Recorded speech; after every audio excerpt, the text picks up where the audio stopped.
Nuevo podcast de preguntas y respuestas en Quiero ser rico. Estas son algunas de las preguntas que he recibido en las últimas semanas. He eliminado referencias personales para darle un poco más de anonimato y también con la intención de que este podcast sea para aprender con las experiencias de otras personas. Hola, soy Jesús Sánchez y esto es el capítulo 315 de Quiero ser rico, el podcast de los pequeños ahorradores que soñamos con la libertad financiera. Antes de empezar el podcast de hoy, un pequeño anuncio. He comentado que a final de este mes, a final del mes de octubre, iba a subir el precio de las sesiones de coach financiero. Lo he puesto en la newsletter. La newsletter es un correo que mando todas las semanas después de publicar este podcast. Envío una pequeña reflexión, un pequeño consejo para que puedas ahorrar, para que puedas invertir, para que puedas mejorar en tus finanzas personales. Bien, anuncié en la newsletter, creo que hace 3 semanas, que a final de mes subía el precio, luego cambié un poco la fecha y como no lo dije en el podcast, pues mantengo eso de que voy a subir el precio, pero no lo haré hasta el domingo 6 de noviembre. No es solo una subida de precio, actualmente una sesión de coach financiero que implica, en primer lugar, pues hay que recopilar una serie de datos, hay que facilitar una serie de datos, luego yo los recibo, los analizo un poco, después tenemos una sesión de en torno a 3/4 de hora, 1 hora en la que resolvemos dudas y luego pasados 2 o 3 días pues hago un informe y se lo mando a la persona que ha contratado la sesión. Todo esto hasta ahora tenía un precio de 95 euros. El precio va a subir a 250 euros, pero es que no es solo una subida de precios, sino que el servicio también va a mejorar. He estado probando algunas mejoras con algunos clientes y estas mejoras con todos los clientes que la he probado pues supone alcanzar sus objetivos financieros en mucho menos tiempo. Así que si estabas pensando en contratar o no una sesión de coach financiero, creo que ahora es el momento. Te vas a beneficiar del nuevo servicio al precio que tenía antes. Repito, quien contrate antes del 7 de noviembre se va a beneficiar del precio antiguo con el servicio nuevo. Si estás interesado, escríbeme a hola@quieroserrico.com y te cuento todos los detalles. Venga, vamos con el podcast de hoy, vamos con las preguntas que he ido recibiendo. En primer lugar, es una pregunta que no he recibido solo una vez, sino que me han hecho varias veces en los últimos meses. Creo que en cierta parte ya le he contestado y es en relación a la inflación. ¿Cómo hacerle frente? Vale, si estamos hablando de inflaciones que podemos considerar moderadas altas, es decir, hasta un 5%, por ejemplo, para este tipo de situaciones lo mejor es a base de ahorro y a base de invertir. Con solo ahorrar e invertir, pues más o menos vas a evitar los efectos negativos a corto plazo de la inflación. Es posible que no siempre la superes o que no siempre consigas superar la inflación, pero inflaciones de hasta un 5%, pues solo tienes que ahorrar e invertir. Con eso es más que suficiente. Con inflaciones altas de hasta el 10%, como más o menos la situación actual, poco podemos hacer. Es más, yo te recomiendo que no intentes a base de inversión ganarle a la inflación, porque al final es muy probable, es muy posible que te salga mal o que te salga muy mal. La clave en este caso es ahorrar y prepararse para una más que previsible futura crisis. ¿Cómo? Pues a base de asegurarnos nuestros ingresos, pues aumentar el tiempo que dedicamos a formación, seguir ahorrando, seguir invirtiendo poco a poco. Al final lo que siempre recomiendo en el podcast. Con inflaciones desorbitadas, tipo, pues no sé, Argentina, que en lo que va de año pues están rozando el 100%, poco puedes hacer. Por un lado tienes lo que son productos de primera necesidad, cosas que sí o sí vas a gastar en tu vida, como, no sé, conservas, productos de higiene. Comprando lo que necesitas hoy y lo que necesitas para los próximos meses, pues ya es una forma de luchar contra la inflación. Estás comprando cosas que tal vez necesites dentro de 3 o 4 meses a precios de hoy, que seguro que dentro de 3 o 4 meses el precio va a ser muchísimo más caro. Y la segunda opción es sacar tu dinero de tu moneda local. No te va a quedar otra, ya sea en dólares, que el dólar actualmente está muy fuerte, sea en Bitcoin, sea en algún stablecoin que tal vez pueda estar vinculado al dólar, a la evolución del dólar, o otras formas de inversión, por ejemplo, oro. Aquí lo importante es intentar desvincularte de la moneda e irte a una moneda más estable. Sé que a veces puede ser muy complicado, pero es de las pocas cosas que puedes hacer. La segunda pregunta o el segundo tipo de correo que he recibido es un consejo para ahorrar 100 euros al mes sin esfuerzo y sin ser el págate a ti mismo primero. Ok, bien, en primer lugar, ahorrar no puede ser un esfuerzo. Tiene que ser algo un poco incómodo, pero no debe ser un esfuerzo. Debe ser algo que bueno, eso, sea algo incómodo, que te cueste un poco, pero que no suponga un gran esfuerzo para ti. Es decir, porque al final, si estás esforzándote, si te cuesta ahorrar todos los meses, o te cuesta ahorrar tanto como quieres ahorrar todos los meses, a la larga es muy probable que recaigas, que no lo acabes consiguiendo, vamos. Es decir, que llegue un momento y que acabes gastando todo lo que has ahorrado más un poco más. Eso en primer lugar. Ahorrar no debe suponer un gran esfuerzo. Y como dices, o como me dice en este correo, pues lo mejor de todo es ahorrar a principios de mes. A principios de mes coges estos 100 euros o la cantidad que quieras ahorrar y la transfieres a una cuenta en la que pues tengas un poco más fuera de tu mano, una cuenta que tal vez no tengas tarjeta, una cuenta que sepas que bueno, el dinero que está en esa cuenta solo puede entrar y nunca puede salir. Bueno, pues esto ya es una forma de que todos los meses vas a ahorrar 100 euros para si pasa pues, esas cosas que no queremos que pasen. Vale, pero me pides otro consejo. En este caso te recomendaría que revisaras los gastos vampiro y los gastos hormiga. Ya he hablado de cada uno de estos gastos en el podcast, en algún podcast. En las notas del programa tendrás los enlaces a estos capítulos, a estos podcasts. Bien, pero aún así te voy a explicar rápidamente qué es esto de los gastos vampiro y los gastos hormiga. Los gastos vampiro son todos esos gastos que cada mes llegan a tu cuenta corriente sin que tú tengas que hacer nada. Son principalmente suscripciones que no usas, como el gimnasio que te has apuntado y hace meses que ya no vas. Tienes, no sé, Netflix, Disney Plus, HBO y apenas los usas. Ese teléfono que te has comprado a plazos. No sé, todos esos gastos que no le estás sacando beneficios. Todas esas suscripciones o todas esas gastos, todos esos seguros que tal vez tampoco utilizas o que tienes contratados pues demasiados servicios o demasiadas cosas que realmente no necesitas. Esos son los gastos vampiro. Y los gastos hormiga son esos pequeños gastos que haces conscientemente, o mejor dicho, de forma discrecional, es decir, que sacas la cartera y acabas pagando esos pequeños gastos que haces en el día a día. Y en muchos casos estos gastos se pueden evitar o se pueden reducir. Son todos esos cafés, aguas, cañas, snacks, taxis, no sé, todo eso que acabas consumiendo en pequeñas cantidades a lo largo del día y en muchos casos es posible que los puedas evitar o que los puedas reducir.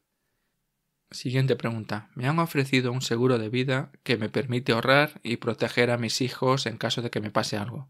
¿Qué opinas de este tipo de productos?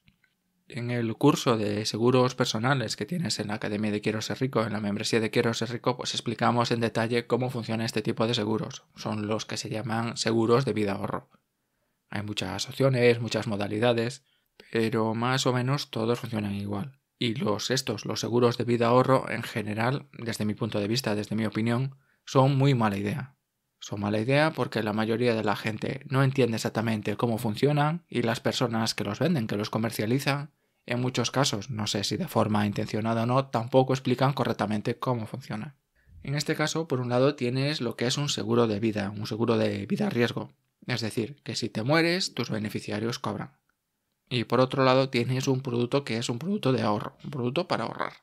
Vamos a suponer que este producto que has contratado, este seguro de vida ahorro, pues tiene una finalidad de a 20 años.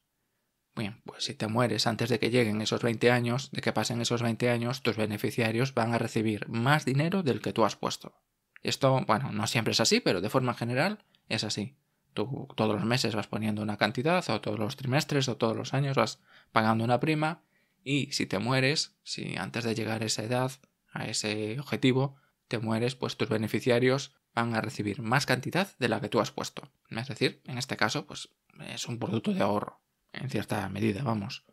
Y si sobrevives, que también en cierta parte pues es un producto de ahorro, está destinado a la jubilación o a un gasto futuro, casi con toda seguridad habrás puesto más dinero del que recibes. No siempre es así. También es posible que recibas más dinero del que tú has puesto. Pero esa rentabilidad que seguramente te están prometiendo de un 3, de un 5, de un 7% que te prometen, eso seguro que nunca lo vas a conseguir. Si entiendes que realmente funciona así, que este producto es así, oye, adelante.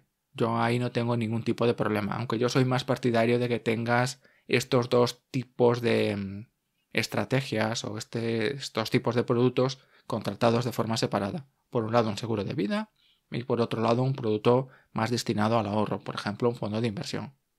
Porque en este tipo de productos, en los seguros de vida ahorro, el gran inconveniente es que el seguro de vida que estás contratando que pues de forma general te puede estar costando en torno a 1 euro por cada 1.000 euros que tienes asegurados si eres un hombre de en torno a los 40 años. Bueno, pues esta cantidad va variando, ¿no? En función de la edad, cuanto más mayor eres, más prima tienes que pagar por asegurarte estos 1.000 euros, ¿vale? 1 euro por cada 1.000 euros asegurados. Si pagas 100 euros al año, pues tienes asegurados unos 100.000 euros, más o menos. Esto en España y, bueno, eso depende de muchas condiciones. En los seguros de vida ahorro acabas pagando por esos 20 años de seguro. Los acabas pagando al principio y esa cantidad que se supone que estás ahorrando, que estás invirtiendo, pues no está creciendo como debería. Por tanto, yo creo que es mejor ir pagando una prima mensual, una prima, mejor dicho, anual, y evitarnos pues este desembolso al principio que, bueno, pues al final tiene ciertas repercusiones. Y yo creo, y por las simulaciones y los casos que he visto, siempre te va a salir peor. Repito, si entiendes cómo realmente funciona el producto, adelante, aunque yo soy más partidario de tener estas cosas por separado. Siguiente pregunta. Me ofrecen un préstamo al 3% para hacer una aportación al plan de pensiones. Bien, yo he contactado con esta persona, no sé si estaba mal el correo porque no he recibido respuesta y no conozco muy bien los detalles. Este año no he visto nada de esto, es posible que por el mes de noviembre suelen salir algunas promociones de este estilo. Bueno, no sé dónde será, no sé en qué banco. Sé que, por ejemplo, el año pasado MyInvestor tenía préstamos al 1%. Independientemente del banco y de estas cosas, pues yo creo que hay dos aspectos que debes tener en cuenta en este tipo de ofertas. En primer lugar, el tema del préstamo. Siempre deberías tener el dinero antes de gastarlo, especialmente si son importes pequeños. Aquí estamos hablando de un plan de pensiones, que creo que este año por ley lo máximo que puedes aportar son 1.500 euros. Por tanto, yo sería más partidario de tener ahorrados estos 1.500 euros antes de pedirlos prestados. Pero venga, supongamos que este no es el problema, que tienes el dinero y que no quieres utilizarlo porque lo quieres tener guardado, lo quieres en el fondo de emergencia o bueno, por lo que sea. Vale, pues lo segundo es que esta cuota que vayas a pagar por este préstamo no sea para ti un problema. Que pase lo que pase, siempre vas a poder pagar. Si tienes el dinero ya apartado y tiras de un préstamo por no querer descapitalizarte, cuidado con la palabra que se me traba un poco la lengua. Bueno, pues eso, si no quieres descapitalizarte, el dinero ya lo tienes y por tanto pues la cuota tampoco sería un problema. Entonces llegamos al tercer punto. El tercer punto sería que primero debes hacer los cálculos. ¿Cuántos intereses voy a pagar y cuántas deducciones me voy a conseguir? ¿Cuánto voy a conseguir en la próxima declaración de la renta? Eso sí, recuerda que la deducción del plan de pensiones no es ahorrarte impuestos. Es simplemente desplazarlos en el tiempo, por decirlo de alguna forma. Esos impuestos se pagan en el rescate. Y no es un cálculo sencillo porque depende de tus ingresos, del IRPF que te aplique en cada caso, pero bueno, si puedes más o menos simular cuánto vas a pagar de intereses y cuánto te vas a ahorrar en la declaración de la renta, pues bueno, ahí ya determinas si realmente te conviene o no te conviene. De todas formas, yo no soy muy partidario de los planes de pensiones. Lo segundo que debes tener en cuenta en este tipo de ofertas, he dicho que primero el tema del préstamo y lo segundo es el tipo de plan de pensiones que te ofrecen. Porque sí, vale, muy bien el tema de que te dan el préstamo y estas cosas. También es muy habitual que en ciertos bancos si traes el plan de pensiones de otra entidad a este, pues te den alguna bonificación que puede ser hasta de un 5% o incluso algo más.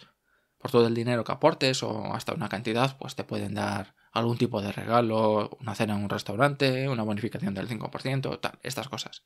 Bueno, todo eso está muy bien, pero cuidado con el plan de pensiones que te ofrecen. Porque si el plan de pensiones que vas a contratar es un plan de pensiones que para ti no te conviene porque las comisiones que te van a cobrar van a ser mayores, que casi seguro que van a ser mayores, o tal vez no van a ser mayores, pero van a ser unas condiciones, vamos a decir, un poco fuera de mercado, o no se ajusta a tu perfil de inversor, pues, oye, no es que sea una mala idea, es una idea totalmente pésima. Así que ten esto muy, muy en cuenta. La siguiente pregunta dice algo así. Te he descubierto hace unas semanas y tengo algunas deudas. ¿Por dónde debo empezar? Bien, si este es tu caso, lo primero que te recomiendo es siempre tener un fondo de emergencia. Te recomiendo empezar por un fondo de emergencia mini, un pequeño fondo de emergencia. Sería en este caso unos 1.000 euros, apartar esa cantidad de dinero, apartar esta cantidad en una cuenta que no vas a utilizar o incluso guardarlos en casa. Este dinero solo lo vas a poder utilizar en caso de una emergencia. Y no porque te has olvidado que este mes te venía el seguro del coche o porque te has olvidado que este año también hay navidades y cosas de estas. No, es dinero para una emergencia de verdad. Y lo primero que debes hacer es tener este dinero para esta pequeña emergencia. Pues en torno a unos 500, 600, incluso yo te recomendaría estar mejor en los 1000 euros. Una vez consigas tener este mini fondo de emergencia, lo segundo es eliminar todas las deudas. Para esto puedes ver el curso sobre la deuda que tengo en la Academia de Quiero Ser Rico y ahí te explico en detalle el método de la bola de nieve y otras fórmulas para eliminar las deudas lo antes posible. Y el tercer paso es aumentar tu fondo de emergencia. Tener un fondo de emergencia pues que cubra entre 3 y 6 meses de tus gastos. Y si necesitas una ayuda más personalizada, recuerda que puedes contratar un coach de finanzas personales. Por ejemplo, pues yo mismo. Siguiente pregunta. ¿Las acciones fraccionarias y los ETFs son una buena forma de invertir? Bien, pues la verdad, esa no debería ser la pregunta correcta. La pregunta correcta sería algo así como: ¿y si quiebra el broker, el regulador va a venir a rescatarlo? ¿La CNV o el regulador que haya en ese país va a venir a rescatar a ese broker? Y la respuesta es que es imposible saberlo. Nadie sabe lo que puede pasar o lo que va a pasar. Pero vamos un poco por partes y vamos a ver qué es esto de las acciones fraccionarias, qué son exactamente. De forma general, cuando compras acciones, esas acciones son tuyas. La empresa tiene un registro, la empresa que cotiza tiene un registro con los dueños de cada acción. Bueno, esto no lo sé si es seguro al 100%, pero bueno, más o menos debe ser algo así. Pero en algunos casos, en algunos brokers, estas acciones de estas compañías no se ponen a tu nombre porque están en una cuenta que es común y luego el broker también utiliza estas acciones para hacer otras cosas. Se las presta a otras entidades, pues las puede utilizar en algún producto derivado. Por lo que en este caso, si al final el broker tiene algún tipo de problema, puede que el problema sea mayor. En el caso de las acciones fraccionarias y algunos ETFs, las acciones no son tuyas, son del broker. Es más, en algún caso ni siquiera estas acciones existen, porque utilizan productos derivados. Cada vez este tipo de cuentas es de lo más habitual, y esta forma de invertir también es cada vez más habitual. Invertir de esta forma, sí, está claro, es un poco más arriesgado, hay un mayor riesgo, se llama riesgo de contraparte. Pero a nivel general es una forma muy segura de invertir. Yo te recomendaría que si puedes evitar invertir en acciones fraccionarias, pues no inviertas. Si puedes, invierte mejor en acciones en donde tú tienes la custodia e invierte también en ETFs de replicación física, especialmente si en este tipo de inversiones vas a meter mucho dinero. Pero en principio esta forma de inversión no tiene por qué ser peor ni tiene por qué ser mucho más arriesgada, simplemente es un poco más arriesgado y si podemos evitarlo y podemos invertir directamente o ser propietarios directamente de estas acciones o el ETF tiene realmente las acciones que dice que está invirtiendo, pues es una seguridad a mayores. Que yo creo que no va a pasar nada, pero mejor prevenir que curar, ¿no? Seguimos con preguntas de ETF. Me preguntan, en un ETF o en un fondo de inversión que sea de distribución, ¿cómo es la fiscalidad? ¿Se pagan impuestos por los dividendos de cada acción? Vale, cuando inviertes en acciones y estas pagan dividendos, estos tienen una retención de impuestos. Vale. Y esta retención se aplica en el país en que cotiza la empresa y luego se vuelve a aplicar otra retención en el país en el que vives. Y hay tratados internacionales para evitar que estas retenciones sean mayores de no sé cuánto y tal. Vale. Bueno, esto es para las acciones. En el caso de los fondos de inversión y en el caso de los ETFs, la fiscalidad es un poco diferente en estos casos. Cuando reciben los dividendos, cuando las acciones que tiene el fondo de inversión o las acciones que tiene el ETF pagan dividendos, estos se gestionan de una forma diferente. Y nosotros como partícipes ya recibimos el neto, ya recibimos la cantidad que recibamos libre de impuestos. Esto es cuando es un fondo de acumulación. Voy a ir un poco en cada uno de estos detalles. Por eso, en muchos casos es mejor siempre invertir en fondos de inversión que comprar acciones individuales. Y por eso también las grandes fortunas no compran acciones directamente, o muchas grandes fortunas no compran acciones directamente, sino que lo hacen por medio de algunas sociedades como fondos de inversión o como son las famosas conocidas SICAV. Vale, pero ¿qué pasa si el fondo o el ETF es de distribución? Es decir, que nos paga un dividendo. En este caso nosotros no estamos invirtiendo en la acción tal o en la acción cual, sino que nosotros estamos invirtiendo en un producto que es un fondo o es un ETF. igual que si fuera una acción de una determinada compañía. Y sobre esos dividendos que nos paga este producto, este fondo de inversión o este ETF, pues tenemos que pagar los impuestos. Primero en el país en donde cotiza el ETF y luego en nuestro país, si es que son diferentes. Sé que es un poco complicado, pero bueno, es muchísimo más sencillo de lo que parece. Para conocer diferentes estrategias de inversión con fondos de inversión o con ETFs de una forma diversificada y de una forma sencilla, tienes muchísimos ejemplos en el curso de inversión pasiva indexada. Siguiente pregunta. Soy cliente de Finanbest. ¿Qué va a pasar con mi dinero? Pues nada, tu dinero está 100% seguro. Bueno, para quien no sepa un poco la noticia, Finanbest es un robo-advisor y MyInvestor y Finanbest han llegado a un acuerdo por el que MyInvestor compra a Finanbest y a final de año pues se van a fusionar. Y MyInvestor seguramente sea actualmente el mejor banco que existe en España para inversores. Y creo que según sus planes, antes de que termine el año, tú ya vas a ser cliente de MyInvestor. Finanbest en cierta parte se desaparecerá y tú seguirás teniendo el mismo producto, pero en vez de ser en Finanbest, en MyInvestor. Y tu dinero está 100% seguro y nada de qué preocuparse. Y estoy seguro que en los próximos meses o en los próximos años vamos a ver muchísimos más movimientos de este tipo. Actualmente en Europa existen varios robo-advisors, existen bastantes robo-advisors y los planes de casi todas estas compañías, de casi todas estas empresas, está el expandirse por otros países de la Unión Europea y al final estar presente en todos o en casi todos los países de la zona euro. Y estoy seguro que no va a haber un mercado para tanto. Así que al final pues habrá cosas, habrá fusiones, habrá adquisiciones y habrá pues este tipo de movimientos. Y también estoy seguro que los bancos tradicionales antes o después harán algún movimiento para evitar seguir perdiendo fondos. Actualmente pues los robo-advisor representan una pequeña amenaza para los bancos tradicionales, pero cada vez están pillando más volumen y estoy seguro que grandes entidades tipo CaixaBank, Santander, BBVA harán algo para evitar que todos sus clientes o algunos clientes vayan yendo a este tipo de servicios. Y estoy seguro que este tipo de movimientos, este tipo de adquisiciones, fusiones y similares cada vez serán más frecuentes. La siguiente pregunta dice: estoy pensando en contratar un depósito al 2,5% en Raisin. ¿Crees que es un buen momento? Bien, para quien no conozca, Raisin es un servicio con el que puedes contratar los mejores depósitos de Europa o las mejores cuentas de ahorro. Y ellos se encargan de hacerlo todo totalmente online y simplificando muchísimo los procesos.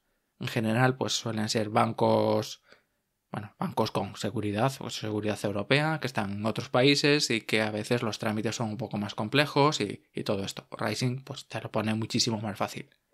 Vale, y sobre la pregunta si es el momento o no es el momento de contratar este tipo de productos, pues depende.